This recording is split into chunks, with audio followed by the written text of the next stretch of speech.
Welcome to Pod Save America. I'm Jon Favreau. I'm Jon Lovett. I'm Tommy Vietor. Your tone switches get me every time. Hope you've all had a wonderful Memorial Day weekend. Mm-hmm. Yeah. What color are those pants?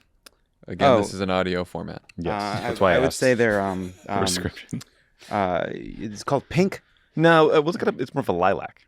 Okay, it might be lilac. On today's show, we'll dig into the mailbag to answer some of your questions, and then our Chief Take Officer, Elijah Cohn, is here for another round. Virtually, yeah, he's not in the office because he's in North Carolina. For another round of Take Appreciator. All right, let's get to your questions. The first one is from AP on Twitter. Please talk about Biden's potential upcoming decision on student loan debt and the pressure that could be placed on him or members of his administration in order to get a result that actually helps people financially. Just for context on AP's question, Friday morning's Washington Post reported that White House officials are currently planning to cancel $10,000 in student debt per borrower and limiting debt forgiveness to individuals who earned less than $150,000 last year or couples that earned less than $300,000. This is according to three sources. The timing on the announcement is apparently imminent. Mm-hmm. We don't know exactly when. Tommy, what do you think? What was Dan's line? It was in the Saturday in the third biggest media market in Delaware. Yeah, because there was some thought that he would announce it at his commencement address over Memorial Day weekend, but that didn't happen. It leaked earlier. Listen, I mean, 10,000 is what we expected, right? Because that's what Joe Biden campaigned on. Seems like Biden has clearly signaled that he has some reservations about going higher. I understand the desire to target it to a certain income threshold. I worry about how that will be executed. I don't know that we know more about how that will work. The under 50,000.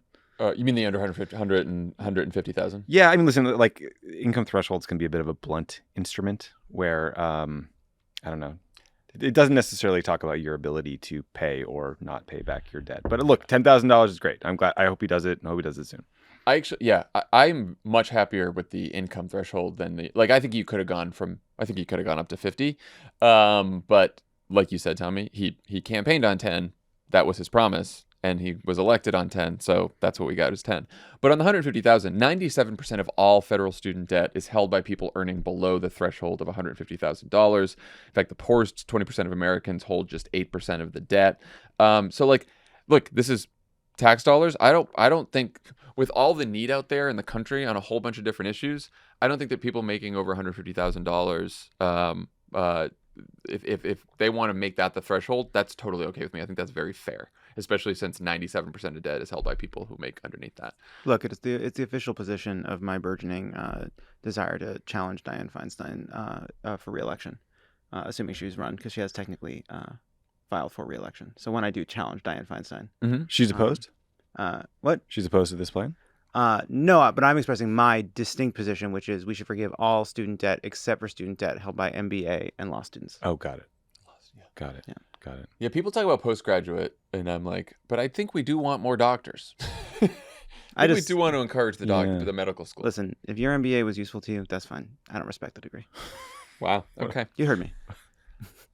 People should also know the average amount of student debt that people hold is $28,000 held by an individual, and the majority owe less than $20,000. So it would help a lot of people. Wouldn't help everyone under $150,000 who have a lot of debt, but it would help a lot of people. So I think it's good. Hope he announces it soon. Also, Data for Progress just released some polling on the best and worst messages for cancellation of student debt, and the best message was helping low-income borrowers. Yeah. Right. Obviously. The best, and that was a means-tested message that was about making sure that it was for people under $200,000. Right. I believe in the Data for Progress. 200,000, yep. All right. Next question is from Sarah. What's your take on David Gergen's pleas for the World War II and baby boomer leaders in Congress to retire? Just for context on this one, the first piece of context is Tommy really wanted to answer this question. The second piece of context is What I do. David Gergen, for those who don't know, because maybe some people don't know, was a White House advisor to 4 presidents before retiring to a CNN panel where I think he lives now. Yeah. On the CNN panel. Yeah, he's got a cot on the set. It's technically a tiny house. It's what Rick Caruso's talking about. Yeah, it's one of Rick Caruso's tiny houses. Yeah, that's where David Gergen lives, right under, and then Wolf Blitzer wakes him up every morning. Makes him Yeah, pancakes. just kind of shakes him. He's under the desk. Yeah. He says, David, all right, sit in your chair. David. It's like, Gloria Borges playing her music again. Jazz. I can't stand living in a tiny house next to Gloria Borges. So He recently, I guess we should get to the question. Yep. He Sure. recently wrote a book about the baby boomers and made the following comment during his book tour saying, quote, "I just turned 80 and I can tell you lose a step, you're not as sharp." Tommy, what's your take on this, that Gergen wants the boomer leaders in Congress to retire? I mean, it's a bit of a broad brush. Listen, I love it for some reason. Took a wild swerve at Dianne Feinstein earlier, but there have been multiple articles written over the years suggesting that she should step down. So I think that's a good take. I don't think anyone's saying, hey, Bernie Sanders is really slowing down, right? Like, he's a progressive. He's great. I do think that Congress is very stagnant, especially at the leadership level, and it would be good to have more younger members. They just communicate differently and better, and understand technology, and so yeah. In that they use technology. No, I'm look. I don't want to get yelled at by boomers. I'm not in the Lovett camp here. I'm just saying, like, AOC comes to Washington and uses Instagram Live, and people act like it's landing a spaceship on the moon. I'm gonna make a couple quick points. Point number one: hey, David Gergen, don't put yourself down. All right, you are fucking sharp as a tack. You are crushing it every goddamn day.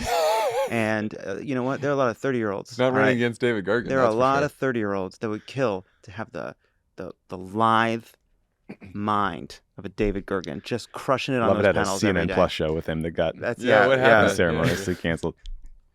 You and David Gergen doing a Stanley Tucci and somewhere Eating their way through the Beltway. Yeah, that's right. Yeah, we're doing What was point 2? yeah, David Gergen and I. Yeah, and will they or won't they? We do. Eat, pray, love. Several times. That's how crazy it's really wild. Ayahuasca happens. This is a show where I do ayahuasca with David Gergen. Did you do some before this pod? I'm a little loose today. Listen. Those are the poppers.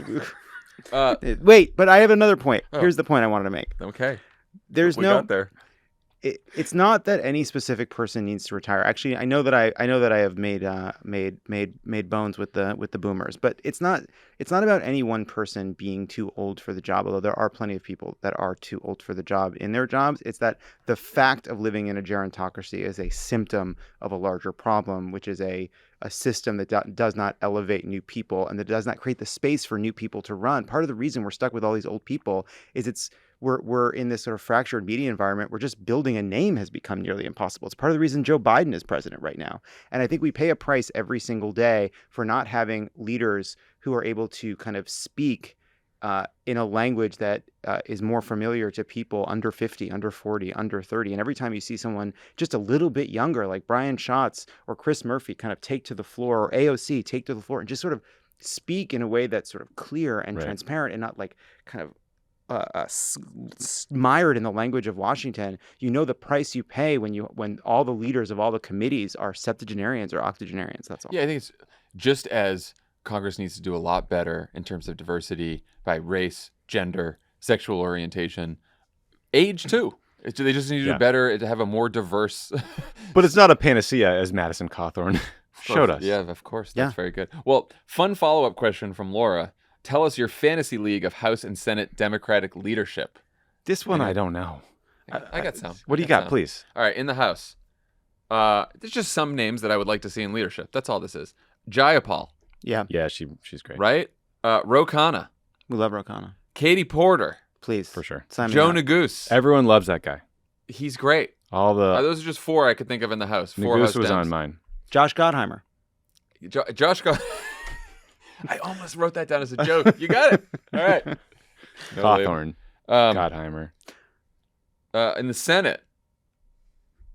You guys must have senators that you want. I mean, this is where the generational argument it becomes quite clear. Like, Brian Schatz goes to the floor and speaks like a human being, communicates on Twitter like a human being. You feel like you know him, and he's just really good at the job. Yeah. Yeah. And this is where this cuts against the age thing. Elizabeth Warren. I mean, she's in leadership now, but Elizabeth Warren would be great in leadership.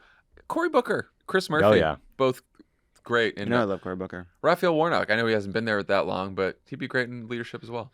Yeah, I've been a Murphy stan for a while because he likes to geek out on worldo stuff. Yeah. Okay, a few questions on guns in the wake of the school shooting in Uvalde. Leah and several of you asked, can Biden do anything by executive action on gun control that he hasn't already done? He did do something on ghost guns. That's what he they've just been did the ghost guns. I mean, I tried to look into this a bit. Biden himself said there's not much on executive action that he can do or that's left to do. Some advocates say you should have DOJ unilaterally close the gun show loophole by basically deciding that gun shows and online marketplaces have to get licenses like other dealers.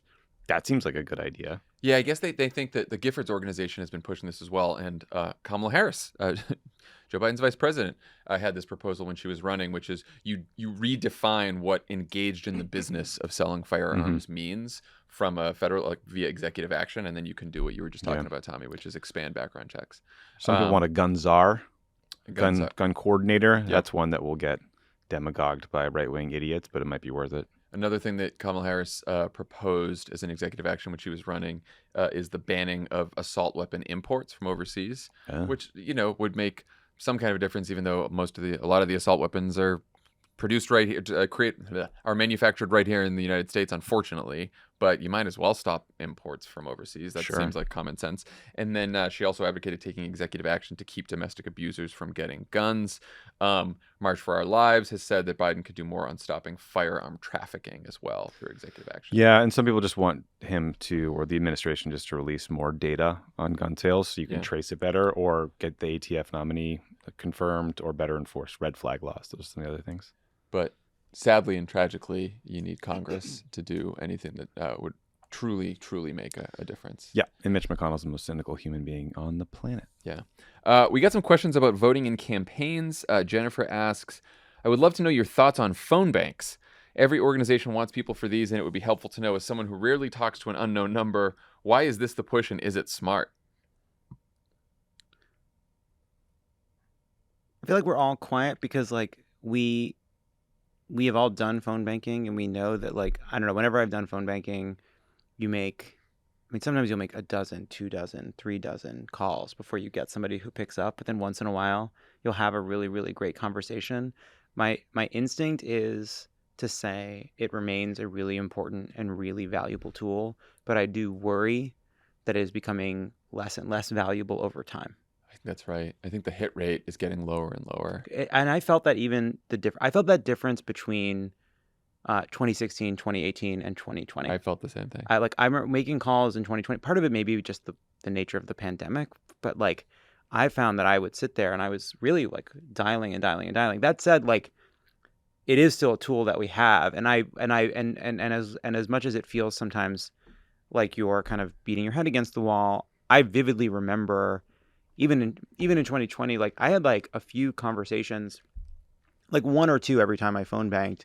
That was actually just, first of all, you got somebody to talk about making sure their ballot got in, that you felt like you were doing something, but also the conversations themselves were helpful. It's useful, I think, and something short of inspiring, but a nice feeling to kind of talk to somebody about voting who's maybe not paying attention that much. Yeah, it's also a question of if people aren't picking up the phones, are they more likely to answer their doors? It's just at some point you got to figure out a way to reach people. Yeah, it's sort of a question of are we talking about phone banking or nothing, or phone banking or something else? Right. If it were up to me, I would rather knock on doors than phone bank. I also never ever answer my phone. Hey, all you politicians, I don't care how many times you call. I'm not ever going to take your fucking call. I'd rather give you money than take your call. And you know what my response is to your text? My response is stop. Yeah, stop. Well, I was going to say, I think text banking is probably more effective, but only if it's not a form text. Yeah. We got to figure out a way, because I know it's easier to send a bunch of the form text, but we got to figure out a way to actually sit volunteers in a room and just actually text, hey, I'm from whatever. You think this text wasn't from Steve Kerr? The ones that put their picture. But the key distinction here is the answer is not that phone banking isn't useful. Mm-hmm. It is useful, especially if you're saying, should I phone bank or do nothing? You should absolutely phone bank, especially when you're doing GOTV and just trying to turn people out and remind them that the election's coming up. Yeah. And Kaylin served us up a big old softball. Midterms. Where to put our energy now? Well, Kaylin, have you heard about votesaveamerica.com? One-stop shop. About it? We have a fantastic midterm program. We are signing up people by region. Midterm Madness. You can take one of 4 regions around the country. We've all taken a region, and we'll set you up with volunteer opportunities in some of the most competitive Senate and House and down ballot races in the country. Right. You can choose between signing up for the Midwest or being a loser. And I know or the West, where I think we have the most signups right now. Yeah, just saying, I think which we have is- the most we're signups biggest in the because West all right the now. losers biggest want there. audience. There's a lot of Biggest losers out there. audience. Also, I'll just say this Oh, to no one in everybody. New York listens to us. We have a lot of people in New York, slightly less, which is why we're doing our. But listen, we're obviously the East Coast. We're punching above our weight as we always do. But here's the thing: I Like know how many Finland's in people NATO. listen to Pod Save America, and I know how many people have signed up for Midterm Madness. It is too big of a difference. Like we're talking to you. You sign up. Like do it. Just do it now. Bruce. Take 2 seconds. Bruce. Pick a region, Bruce, and sign up right now. All the Bruces out there. Ellen. Sign up. Signing up. You're a Bruce listening to this episode. Ellen, It's you not- have some free time. It's not a contract. It just puts you in the game. You'll get the information you need. Maybe you'll help. Maybe you don't care about this country. I don't know. I don't know you, but I'm just saying, sign up, and then you have a chance. Just pick a region. Pick a region. Sick of this. The presenting sponsor of this episode of Pod Save America is Simply Safe Home Security. You guys know we love the break-in protection that our Simply Safe Home Security systems give us, but it's not always outside forces that you need Simply Safe's protection from. How many more times can I tell the Joshua story? At least once. Yeah, it's like Pizza rolls, biblical the number of times we've heard this. oven, goes to bed. Oven catches fire because they left the pizza rolls in. Simply Safe alerts him, saves Joshua's life. Has to make new pizza rolls. So that's a downside. But He's thank still you. irresponsible, Still irresponsible. but responsible enough to get a Simply Safe. Perfect, Tommy, that you figured it out. Perfect. And you know who else perfect. was responsible enough to get a Simply Safe? Pundit. It was me. Pundit. I have a Simply Safe, and I set it up myself. I installed the sensors. I installed the base station. I installed the panel. It took minutes. It's worked perfectly ever since. Great. I really recommend it. Great. Protecting people with their guard down is just one of the reasons more than 4 million people use and love Simply Safe. With a comprehensive Simply Safe system and 24/7 professional monitoring, you always have someone looking out for you. Plans cost under $1 a day with no long-term contracts or hidden fees ever. You can customize the perfect system for your home in just a few minutes at simplysafe.com/crooked. Go today and claim a free indoor security camera plus 20% off with interactive monitoring. Go to simplysafe.com/crooked. Pod Save America is brought to you by Noom. When we're on our weight loss journey, we're often faced with difficult decisions every day. Noom Weight gives you the support and knowledge you need to make positive choices even when it's difficult. By learning the psychology behind your habits and better understanding your relationship with food, you'll gain the wisdom you need to continue making long-term, positive choices. Noom's personalized lessons help you gain confidence with practical knowledge you can employ right away. With one-on-one coaching, you'll always have guidance and support on your journey. Noom Weight's cognitive behavioral approach teaches you how to be more mindful of your habits, plus more than 60% of users engage with the program keep the weight off for a year or more. An off day is okay, and it won't impede your progress. Noom will help you get back on track. All you need is just 5, 10, or 15 minutes per day. Start building better habits for healthier, long-term results. Sign up for your trial at noom.com/crooked. That's NOOM.com/crooked for your trial. Pod Save America is brought to you by Masterworks. I don't normally say this. I've been around some of the smartest people in the world. Like right now you are. Yeah, in other rooms. Jeez, you already said about us? But here's one thing. Here's one thing I was told that stood out by my former boss, Barack Obama. Humble- Name drop. Wow. humble brag Name over drop. there. Right there. Watch your feet, everybody. chief speechwriter. Yeah, well. A genius, really. Words like that is what got him the kick. Yeah, that was good. What a comeback. A genius, really. The best president we ever had. Okay. Hey, oh yeah, I'm just reading the copy. He said, the greatest policies in the world can't help if people don't believe they can change. Who wrote that garbage? Love it. I believe that's more true today than ever before in so many ways. Especially true right now with the economy. Oh, this was That's a weird pivot. Masterworks does a real wind-up. Their wind-ups are like, they take you on a real journey. A lot of twists and turns. You bet. All right, you got to change the way you invest if you want to have a secure financial future. Look at the options. Stocks in the red. Though Tommy's a fan. Yeah, they're all down. Real estate overpriced. Gold at the peak. Lovett's a fan. Oh, my Blockbuster stock. Buying gold. Crypto, Dan's a fan. Lost nearly $2 trillion. That's just Dan. Dan's Bored Ape got stolen. He's really upset about it. I don't buy gold. I don't want to have the same investment strategy as conquistadors. You're a gold So stupid. Or like a Paul brother or like a Logan. So Rand. how do you change? Find new opportunities. Look outside the box. We've talked about Masterworks, an art investment platform, before on this podcast. And we're talking about it again because it's brilliant. The art market has become an unexpected refuge for investors looking to defend and grow their wealth. The economic... I like this idea when it was called the Thomas Crown Affair. The Economic Times wrote that the pandemic didn't put a dent in the art market. Good for the art market. Escaped the pandemic. Bloomberg says art's an inflationary hedge in any environment. In fact, The art market has the potential to soar by $1 trillion by 2026, according to Deloitte. And now, thanks to Masterworks, you can access what the Wall Street Journal calls one of the hottest markets on earth. It's no wonder 400,000 investors have joined Masterworks, and tons of the PodSafe community have already invested. Really? And now all our listeners can get VIP access at masterworks.io/PSA. That's masterworks.io/PSA. See important Reg A disclosures at masterworks.com/CD. All right, we got some fun questions. Great. Michael asks, I'm heading to Boston for a work trip in July, and this is my first time visiting. Anything you guys recommend I should see or do while I'm there? Yeah, I recommend trying New York. It's a hop, skip, and a jump. Son of a bitch. Asshole. One of my favorite things to do in Boston is to go to New York. The worst person in the world. Go to a Red Sox game. Go to a Red Sox game. Go to even if you don't go to the game, hang out around Fenway. Assault a Yankees fan. Assault a Yankees fan right around Fenway. The New England Aquarium. Whoa. Rules. I love the aquarium. You're a big fish guy. Isabella Gardner Museum. We've discussed that before. One thing people love the in Mugar Boston Omni is, Theater at the Museum of Science. How about Bostonians love Dunkin' Donuts, and what's great about Dunkin' Donuts is it's also available in New York City. Oh my God. Go whale watching on the tastes Cape. Different in Boston. Can you do that in New York City? Well, now we're leaving Boston. We're going to the Cape. Now we're on the Cape. Listen, I love the Cape. it's a hop, skip, and a jump over the pond. Big hop. That's a big hop. You can go on the duck boats. I love them. How great are the duck boats? Yeah, most people live those. Those haven't been turned over in a while, right? Most people what? Don't those things turn over? Don't they kill Did you say people? most people live those? What? Well, you didn't even have a right survive. You know how to speak? I wanted to do a best of, and you insisted on the recording. I said I was burnt out. Love was going to give you a bunch of recycled C I blocks. said let's That's do a what Love best wanted of. to do. I said I was burnt out. You're like, no. Just C blocks Yeah. you've already Mailbag. just attached to news cycles No, that happened long Yeah, ago. no. The best Christmas movies list would have really. Oh, you guys really need to get us find out what Biden can do if Congress won't act? Legal Seafoods. Go to Legal Seafoods. Unbelievable. Love Legal Seafoods. Beat up Lovett. That's what you should do in Boston. Hi, The comment is beautiful. You're a beautiful comment. Can you stop making fun of an avatar of our listener? Thank you. You're welcome. Love y'all. Tommy defended all of you guys Jesus. to Love It. I got your back. Love It. We have a question for you from Amber. You have to pick high-speed rail or daylight savings. This is easy. High speed rail. I'm not going to hesitate. I'm not going to beat around the bush. Of course, high speed rail. We need high speed rail. I don't. It's time.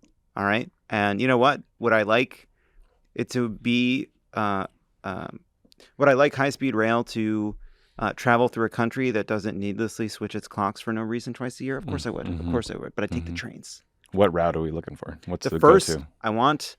You know what I want? I want Los Angeles to San Francisco. Sure. It has 10 times the people of Barcelona and Madrid, and they built it. With They siestas. did it with siestas, with environmental rules, with labor protections. They built it. Why can't we? Meanwhile, Jerry Brown tries to get the fucking train built. Gavin Newsom comes in and he's like, we don't need a train from San Francisco to Los Angeles. We need a train from Bakersfield to Merced. Cars are made of jamon. We just got a. I just saw a Slack come in from our fearless head producer, Andy. She said, shocked that he picked high-speed rail. Andy, you shocked Andy. You know what? I'm a clown to you people. That's what I think. Yeah. I'm a clown. I'm a fool. Was there some other intention? Yeah, I suppose. It's hard to remember now. Fast train is pretty cool, though. A fast train is pretty cool. We need these trains. Yeah. Lauren asks, who on the team are keto and who are normal? I am not down with this keto nonsense. I've sort of been experimenting with a little less keto lately. I don't know if it's worked so well. Here's the thing. I don't know if I'm keto with exceptions or just a person who eats whatever he wants. Keto curious. I'm getting that now. I'm sort of just like fewer carbs, I would say. Fewer carbs. I'm not strict keto at all. I had Taco Bell last night after the show. Mexican pizza. It's back. It's better than ever. What a delight. I mean, try to cut these carbs, We're in Hollywood. My first boss, back on the John Edwards for President campaign in 2004, wonderful man David Ginsburg would send me to Wendy's to buy him multiple burgers. Then I'd come back and I'd remove the bun, and he would eat it without the bun because he was keto. And I was like, buddy, I just took away the best part.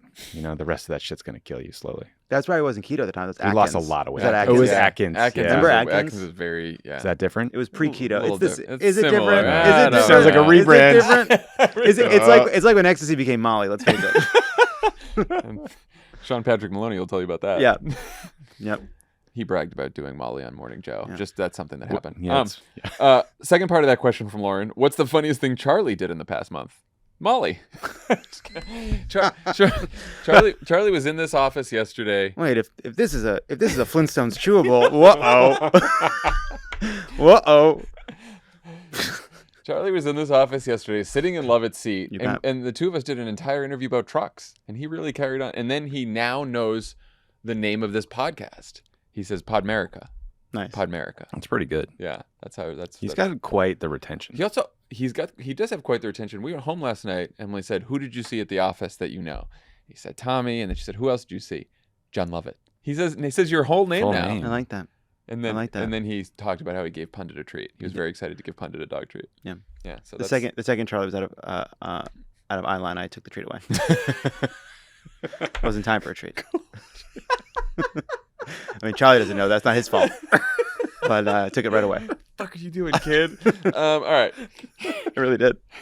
Here's a question that Lovett demanded we pick last minute, but was too lazy to find the tweet on his own. What does Lovett think about Elon Musk's Elden build? Why has he got so many shields? What's he doing with all those shields? And I don't know about a Dex. Can we, A wait, Dex pause. It's like a foreign language What are to me. these things? Yeah, I don't know anything about this. Elden Ring is a new game from Software, which it's a famously difficult, challenging world type of game. Okay.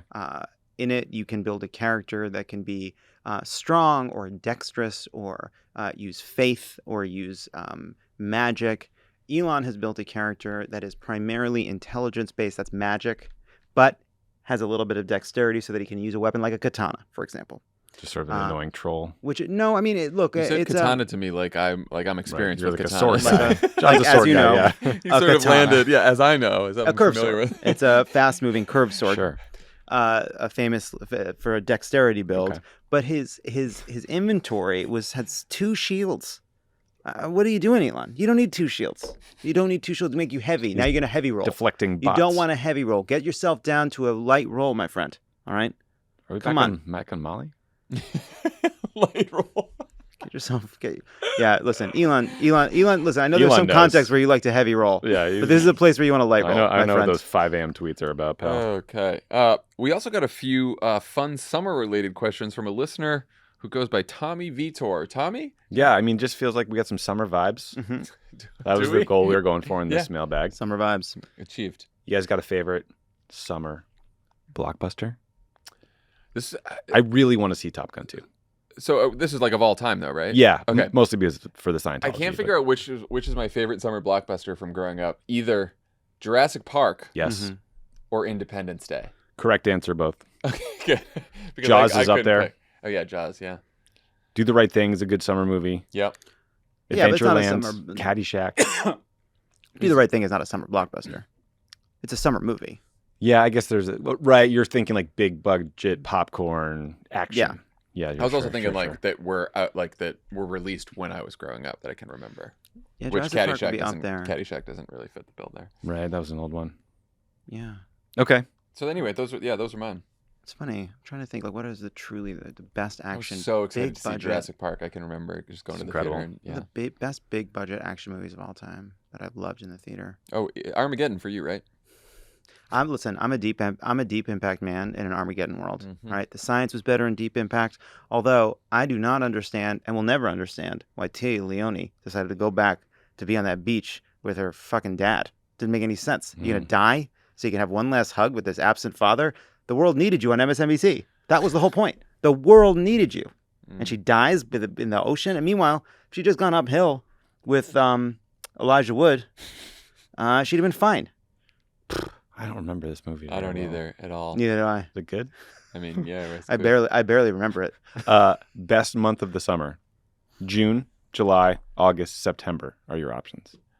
Oh, you're throwing September in there. I guess that makes sense. I'm an August boy. I love August. I'm going July because I feel like June is still too busy. Too many. It doesn't. No one treats it as summer enough yet. I think July is your real total summer month. Mm-hmm. I'm gonna go June. You got 4th of July. Right. Sorry. No. I mean, I go June because I'm an August 31st birthday, And so there's something about August. The month of August will forever make me think summer is about to be over and now I'm going to be back at school. Even having lived in Los Angeles for 5 years, where it stays warm all the time, and frankly, it's nicer in September and October and November sometimes than it is earlier in the summer because of June gloom. It's a thing we have out here called fog that we whine about when it's 57 or 65 degrees. June, you have the whole summer ahead of you. Yeah, I do love June too. It's my birthday month. So, but if you live your life viewing the times in which there's more good ahead as a reason to judge those moments as good, can anything be good when everything is limited and everything will run out no matter what you do? Therapy boy over here. Therapy boys. Is it time We're doing some for another chapter? Do you want me the to story of the therapy boys? I have an idea. What if we just all did a 10-minute mindfulness meditation and we released it? It's just Elijah has to wait for 10 minutes to come in for Take Appreciator. He can deep breathe with us. Everybody close your eyes. Any Think other of one good thought. I don't think my other questions were good. If you guys have predictions on who will drop the song of the summer, I'd love to hear it. And then kind of just that's a tough prediction. Yeah. I was thinking that I hope Rihanna finally drops her album. Oh yeah. Finally. I put some money on get a feature on Megan. Megan. That would be pretty. That would be the album of the summer. Megan Thee Stallion. Put a feature on her. I bet Bieber will do something stupid. Everyone will like it. John? I don't know. Maybe a film score? Yeah, maybe Film score. maybe there'll be a nice film score. Maybe something Ira Glass releases. You mean Philip Glass? I was going for the podcast version. I'm sure Taylor will re-release 1989 soon. That'll be something. There we go. Should we do Take Appreciators? Yeah, let's do it. All right. Yeah, maybe our last listener will enjoy it. Take Appreciators. Anyone out there? Say something. Pod Save America is brought to you by Chili Sleep. Science tells us that the best way to achieve and maintain consistent deep sleep is by lowering core body temperature. Temperature-controlled sleep repairs muscle after a hard day's work and improves cognitive function so you always start your day feeling sharp and alert. Chili Sleep makes the coldest and most comfortable sleep systems available. They create the environment that meets the body's natural need for lower core temperatures, promoting deeper restorative sleep. Chili Sleep makes the Uller, Cube, and Doc Pro sleep systems, water-based temperature-controlled mattress toppers that fit over your existing mattress to provide your ideal sleep temperature. These mattress pads keep your bed at the perfect temperature for deep, cold sleep. These sleep systems are designed to help you fall asleep, stay asleep, and give you the confidence and energy to power through your day. They also just launched the new Doc Pro sleep system. It's got 2 times more cold power than other models. It's whisper quiet and has a tubeless mattress pad design that allows for 5 times more cooling contact. Pair it with the new Sleep.me app for enhanced device control and sleep scheduling. I love Chili Sleep. I got to get that Sleep.me app so I can control it myself because now it's in the hands of Emily. She can cool up my side of the bed or warm it up. I don't want to give her that power. That's tough. She could make me freeze in the middle of the night. Actually, it's really, I cannot sleep well now without this thing turned on and it down to like 68, 69, 70 degrees. That's where I'm at. You got to cool the core. Got to cool the core. Cool my core. core. Here's the thing. Consider my core cooled. You got to cool the core. We're always saying that. That's something we're always saying. Always saying. Head over to chilisleep.com/cricket to learn more and save 30% off the purchase of any new Cube or Uller sleep system, plus save 10% off the purchase of a Doc Pro. This offer is available exclusively for Pod Save America listeners and only for a limited time. That's Chili, CHILI, sleep.com/crooked to take advantage of our exclusive discounts and wake up refreshed every day. Now a word from our sponsor, BetterHelp. Life can be overwhelming and many people are burned out without even knowing it. Not us. We're burned out with knowing it. Yeah, I feel very mindful about it, how burnt out I am. Symptoms can include lack of motivation, irritability, fatigue, and more. Or just typing during the ads. I'm very busy. It's genius. That was irritability. See, I knew that I'd draw one of the symptoms out from him. We associate burnout with work, but that's not the only cause. Hey, that's called acting.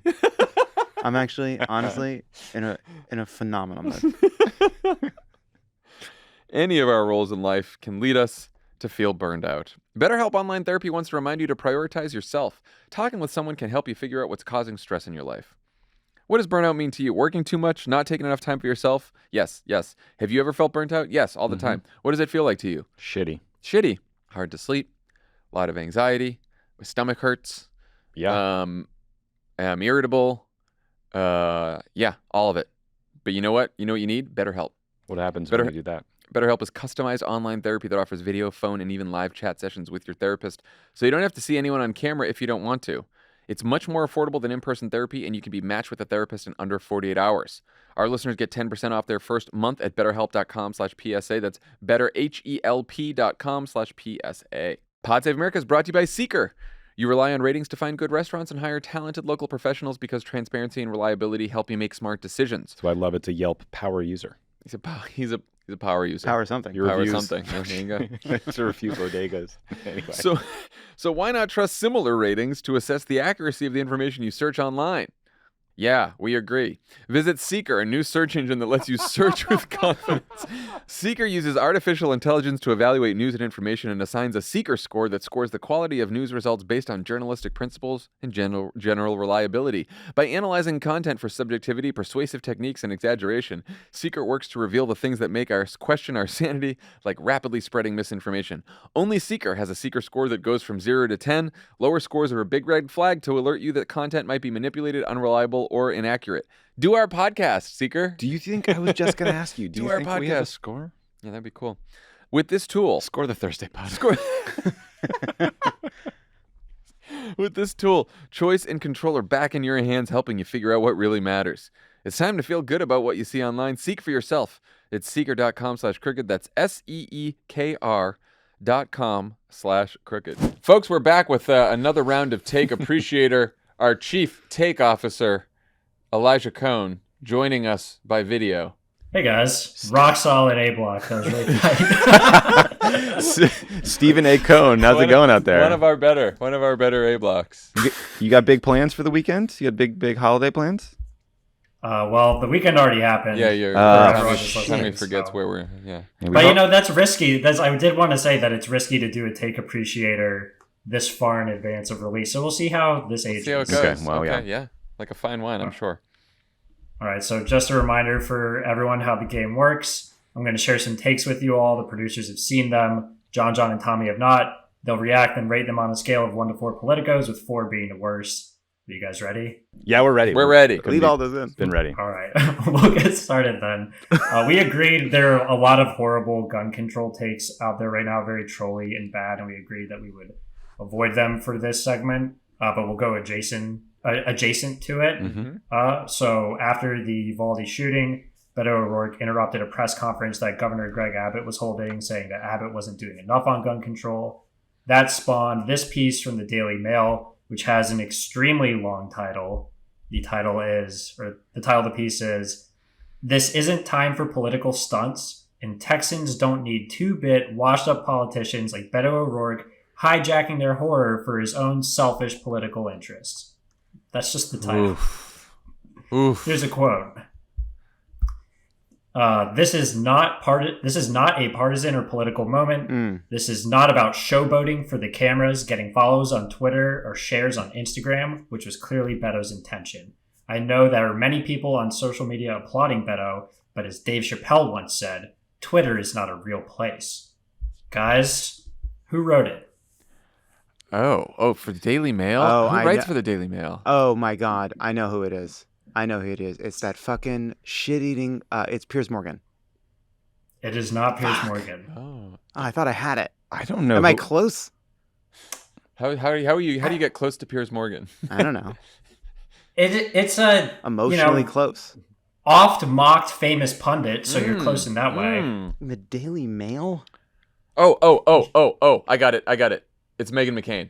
It is Meghan McCain. Nice, John. That's good. Forgot she was writing for the Daily Mail now. Oh, Yeah. man. Mostly the Daily Mail is just that website with a whole side column of just horribly misogynistic photos and garbage. Let me just say, yeah. If you want to, Beto O'Rourke is currently running for governor of Texas, and if you want to win the governorship of Texas, definitely the politically shrewd move is to scream about guns in that state, right? Like Beto's doing it just for his own political fortunes. Like, it's not a popular thing to do. What he did it because he fucking believes that he needed to do something. Come on. I also, even if he is trying to draw attention to the issue because that's he the whole fucking point. believes it might be politically advantageous to try to build more support for this issue by showing his anger and his outrage, more power to him. I am so fucking sick of theater critics theater critics judging the performance of how politicians decide to engage on issues at a time and when, like, the bigger question is not like Beto's tone and where he decides to speak about the fact that kids are getting killed in their classrooms. What Meghan McCain wants is for everyone to mourn the tragedy and then say nothing about gun control at all because she doesn't believe in gun control. That's what she wants. So that's what she's trying to do by writing this fucking piece. Like, give me a fucking break. Whenever anyone says don't politicize something, what they really mean is maintain the politics as they currently exist because I like them. That's of course. Also, Daily Mail. We kicked your ass 200 years ago, so we didn't have to listen to this kind of bullshit opinion. There you go. Yeah. Go write about Boris Johnson. Right about Boris Johnson. Nice. Oh, we didn't rank it. I was going to say political. The whole game. 3. I was going to say 3 too. 3. Oh, I'm close to giving that a full playbook. I'm really mad. I just have a low bar for the source. Yeah. I'm giving it a full playbook. Wow. All right. Wow. Full playbook. I'm doing it. Wow. I'm mad. He's mad. Worldos, buckle up. This next one is, I can only describe it as delicious. All right. It's as much about the author as the take. They are inseparable. So from the Washington Post, a piece titled, "Biden must stop the promiscuous publicizing of U.S. intelligence. Pause here." That is a note to myself to pause there. Leave that in. Leave it in. Leave it in. No Leave it in. chance That that's was getting incredible. cut. No chance. Incredible. I just Leave want to that have in. more pauses after the titles, because sometimes I just go right into it. But again, Biden must stop the promiscuous publicizing of U.S. intelligence. Okay. This piece starts by pointing out that Biden releasing intelligence on Ukraine did not stop Putin from invading. It also attacks the media for not being more critical of the fact that Ukraine did not fall quickly, even though the U.S. warned that it could if Russia invaded. And here's a quote. "It's not just coincidence that the intelligence and communication strategy mistakes in Ukraine echoed errors in Afghanistan. 2 major blunders hardly 6 months apart." Who wrote it? I think I got this one. I think this was Mark Thiessen. Not Mark Thiessen. He's a Wait, do we know the publication? torture-loving former Bush Washington Post. So Washington I was going to Post. say... Guest writer, though. Guest writer. A guest Yes. writer. Guest writer. So it's not Hugh Hewitt. Yeah, that was my next go-to. That didn't sound like Hugh. Intelligent. Is it some? Oh, is it Ari is it- Fleischer? Ooh. No. He is a former administration Is it, official, though, and an all-time asshole. Mike Pompeo? Nope. Trump era? Question mark. Is it Trump era, but also before. Oh. Is it a CIA director? It's John Bolton. Yes, it's John Bolton. Wow, crushing John, good, too, there. John Wow. Bolton. The stash. That was good. Nice. Yeah, that's a full playbook. Just sort of hindsight, totally wrong. Also, just like look who's talking about intelligence failures, John Bolton. Yeah, thanks for a rock. Look who's talking about intelligence failures. Yeah, that gets like just because of the gall to talk about someone else's intelligence failures, and also you're doing it incorrectly. That's a 3. That's 3. I'll give that 3. Yeah, I'm at 3. I'm still at 3. It did excite. I want to say that one did excite me a lot. I like that one, too. Is that the one that you texted me about last night? You were so excited. Yeah, and I actually made a meme of my reaction to it that I'll slide to you guys after this, and maybe we'll Nice. tweet it. It's know like what? the Vince I McMahon meme. This is someone who loves his work right here. Yeah, look at that. The passion's radiating I off love of him. that. I love that. All right, well, let's get to this last one and see if we can get Lovett onto a full playbook. This one, again, is also just as much about the authors as the take. So the context for it is that in June, the House January 6th committee will be holding multiple televised hearings on the insurrection. We will, of course, be covering those here at Crooked with some live stream group threads, so go subscribe to our YouTube channel so you don't miss them. Nice. YouTube.com/Crooked Media. Pause. Pause, Elijah. Elijah, don't forget your pauses. Thank you. Did you No, I have it written down. I won't. So here's the piece from the Wall Street Journal. It's titled, Ooh. "The January 6th Committee is Weaponizing Majority Rule." Oh my God. The piece asserts that the committee is partisan, and it complains about the fact that the committee is subpoenaing some House Republicans. Here's a quote. "This attempt to coerce information from members of Congress about their official duties is a dangerous abuse of power, serves no legitimate purpose, and eviscerates constitutional norms. Who wrote it? So it feels like a House member. Is it Do you know the answer? Is it the Ed board? Oh, it's a House member. No, I think it's a It's House. not the Ed board. I think it's a House member, and my question is whether or not. So here are the contenders for who wrote this: Kevin McCarthy, Ooh. Jim Jordan. Elise Stefanik. No, I don't think so. She's not doing anything highbrow. She's not wasting her time. Well, I feel like board. it's not someone who's the target of the subpoena. But the reason it could be Kevin McCarthy It's one of their is- henchmen to try yeah. to get them. Yeah, It's two. It's a co-written piece. Oh, curveball. So who are the minority? Who are the ranking Republican members? I said Jimmy Jordan, kind of. Jim Jordan feels involved. He did get That's one of them. Jim Jordan is one of them. Yeah. Boom. Yeah, we got Jim. So who would do an op-ed with Jim Jordan? What's scuzzy fuck? Let's see. Denny Hastert. Scuzzy fuck is funny. Um, Jim Jordan and it's not Kevin. It is Kevin. It Kevin is McCarthy and Jim Jordan. You know what? And they are both Hey. subject of subpoenas. I would That's- like to you say know those what? are the That- first two I said. I just that wanted were the first you said. That just moved me to a full playbook because the gall, the subject of the subpoenas to write. Oh yeah, I'm sure you're an unbiased viewpoint here. You don't want to be subpoenaed. Yeah, it's like has What? Me Too Gone Too Far by Johnny Depp. Right. Oh my God. Wow. That's a full. That's T. a full playbook. Full playbook. Full playbook. Also, the Wall Street Journal gets the full playbook for printing For that. existing, yeah. God, It's funny. The come Wall on. Street Come Journal on. is What such an a embarrassment. yeah. Fuck man. The Wall Street Journal editorial page. Also, coercing information. We're going to ask you a question. Can't you just answer a question about what you were doing on January 6th? Is that riles you up that much? Well, it's just also- going to ask you a question about what you were doing. It sort of actually admits it is sort of it's a tacit admission, right? Because wouldn't their whole argument be they don't have information because they did nothing wrong? Subpoena a bunch of Democrats in the House about what they were doing on January 6th. They'll all answer questions. What's wrong with answering a question about what you were doing? What are you trying to hide, Jim Jordan and Kevin McCarthy? Unbelievable. Yeah. No, not fans. All right, well, Full playbook. that's another. Full playbook. That is another round of Take Appreciator. Chief Take Officer Elijah Cohn, thank you for your Elijah. service. Thank you as so always. much. The Stephen A. fun Smith to of play. Crooked Media. Everyone else, we will talk to you Skip again. Bayless. We will talk to you again at the New York show on Thursday night. It'll be out as a pod first thing Friday morning, or hopefully, if you're in New York, we'll see you at the show. Come on out. Bye, everyone. Bye, everybody. We got a merch announcement here. What is it? Our Memorial Day weekend sale is almost over. Thursday, June 2nd, also my birthday, is your last day to get 15% off. Big 5-0. site-wide- Fuck you. You're older than me. You're older than him, and you're both older than me. 15% off site-wide and up to 80% off new sale items. It's our biggest sale ever. So if you have your eye on something, now's the time to nab it Now's the before it's time. gone for good. This is the part where the hosts have to name their favorite merch store item. For me, it's anything Dan related. Yes. we Dan. A listener named Charlie was asking when we're going to sell trucks. Trucks. He wants some garbage trucks. We could do some garbage trucks. Some for Charlie. take trucks. Uh, Garbage take trucks. Crooked.com/store. Again, 15% off site-wide, up to 80% off new sale items. Pretty good.